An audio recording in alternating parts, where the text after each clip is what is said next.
This week on Four Quarters, we're going to be talking about a lot of awesome topics, so buckle up your trench straps and get ready for some football. In the first...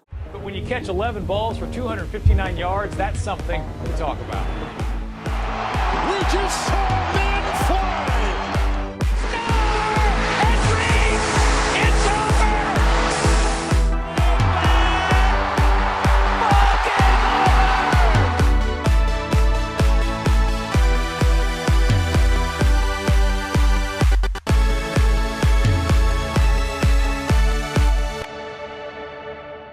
In the first quarter, we're going to be talking about who has a better shot to win the Heisman.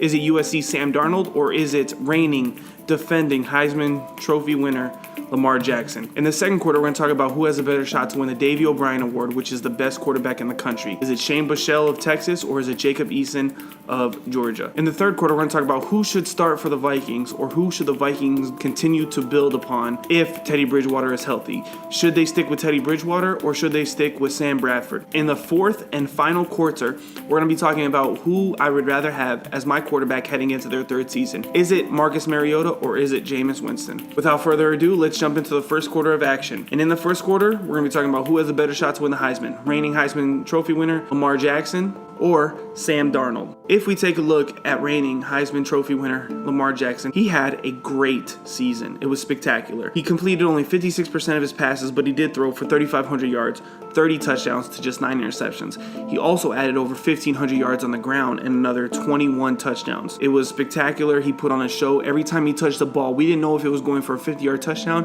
a 50-yard pass. We didn't know what electrifying play was about to happen. We just know we were going to be on the edge of our seats. Now, if we take a look at Sam Darnold of USC, as a true freshman, he came in and did amazing things. USC got off to a horrible start, getting slaughtered by Alabama in the opener, 55 or 56 to 12 or 13. It was just a absolute slaughter fest. USC was on the ropes. Their season was dangling. They insert Sam Darnold, and he had a great season for a freshman. He completed 67% of his passes. He threw for over 3,000 yards, 31 touchdowns, and just 9 interceptions. He also led USC to a Rose Bowl win over Penn State, and he shattered the Rose Bowl record held by Vince Young for most yards by a single player in a game. He ended up throwing for 453 yards, breaking a Vince Young record that is an iconic moment in college sports. Now, winning your second Heisman would be tough. The voters are going to be very strict on you. They want you to have a spectacular season. Basically, Louisville's going to have to make the college football playoff, maybe a national championship for Lamar Jackson to even be able to sniff out his second Heisman. Winning a second Heisman has only been done once by Archie Griffin of The Ohio State University. That's why I think Sam Darnold has a better shot to win the Heisman this year than Lamar Jackson. Lamar Jackson is trying to win his second, which is much harder than winning your first.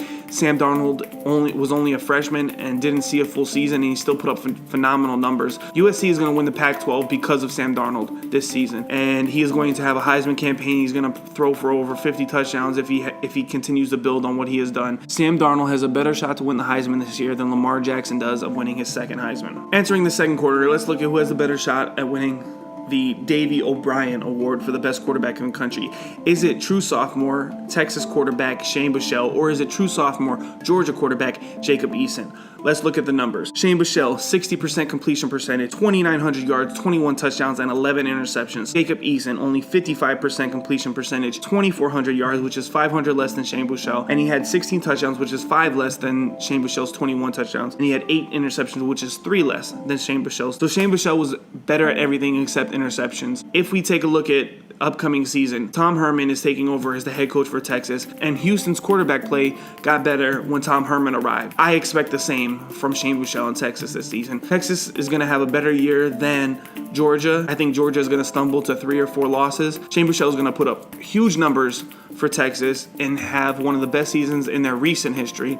And for that reason, to me, Shane Buechele has a better shot to win the Davey O Brien Award for the best quarterback in the country over Georgia's Jacob Eason. In the third quarter, let's talk about who the Vikings should go with at quarterback if Teddy Bridgewater ends up being healthy for the start of the season. Again, I'm going to look at the numbers to help form my opinion, and if we look at Teddy Bridgewater was a first-round pick. He has a career completion percentage of 64.9, so let's call that 65%. He has 4 fourth-quarter comebacks in 2 seasons and 28 games. He's 24 years old. In his first year of action, he took the Vikings to a 6-6 record in his time, and in the second year, he led them to 11-5 record, went into Lambeau week 17 on the road and beat the Green Bay Packers to take the Vikings to the division championship and the playoff. And they lost that playoff game, not due to Teddy Bridgewater, who was, the Vikings were leading 9-0 entering the fourth quarter. Teddy orchestrated just a phenomenal 2-minute drive, led the Vikings down for a 29-yard chip shot field goal to win the game 12-10. As we all know, Blair Walsh left on a 29-yard field goal.